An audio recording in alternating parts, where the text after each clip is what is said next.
សួស្តីប្រិយមិត្តទាំងអស់គ្នាស្វាគមន៍មកកាន់វីដេអូថ្មីដែលវីដេអូក្នុងថ្ងៃនេះខ្ញុំបាននឹងបង្ហាញបងប្អូនទាំងអស់គ្នាពីរបៀបនៃការធ្វើឲ្យ account Facebook របស់យើងមានសុវត្ថិភាពខ្ពស់ជាងមុនបាទដោយយើងប្រើ app មួយជាជំនួយគឺយើងប្រើ app មានឈ្មោះថា Google Authenticator ចំពោះ app នេះដែរគឺវានឹង generate code នៅពេលដែលយើងភ្ជាប់ជាមួយ account Facebook របស់យើងហើយពេលដែលយើង log in វានឹង generate code យ៉ាងនោះឲ្យយើងវាយបញ្ចូលបន្ថែមទៀតអញ្ចឹងគឺវា security ត្រង់ហ្នឹងឥឡូវចង់ដឹងថាការ set up របស់ app ហ្នឹងទៅយ៉ាងណាយើងទៅទស្សនាវីដេអូនេះទាំងអស់គ្នាជាដំបូងបងប្អូនចូលមកកាន់ account Facebook សិនមកបន្តមកទៀតចុចនៅសញ្ញាកន្លែងនេះបន្តមកទៀតចុចពាក្យថា setting ហើយចុចរងមកពាក្យថា security and login អញ្ចឹងបងប្អូនរងមកពាក្យថា use two factor authentication អញ្ចឹងចុចពី edit នឹងមកគឺយើងបើកមុខងារនេះដើម្បីឲ្យ account Facebook របស់យើងមានសុវត្ថិភាពខ្ពស់ជាងមុនជៀសវាងពីការ hack ដោយចៃដន្យណាមួយអញ្ចឹងវានឹងឲ្យយើងជ្រើសរើសនៅ option 2ទី1គឺដែលយើងប្រើប្រាស់ app ដែលខ្ញុំបាននិយាយមិញគឺបងប្អូនអាច download នៅក្នុង Google Play Store ឬក៏ App Store បាន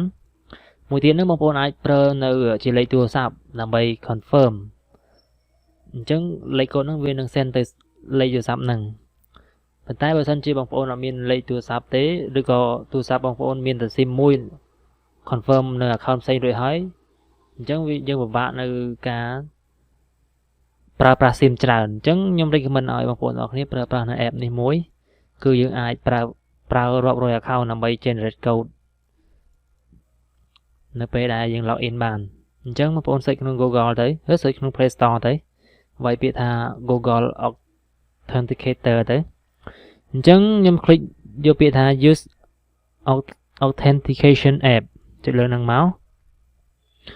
បន្តមកទៀតពេលបងប្អូនដំឡើង app នឹងលើទូរស័ព្ទរួចហើយបងប្អូនចុចពាក្យ scan មក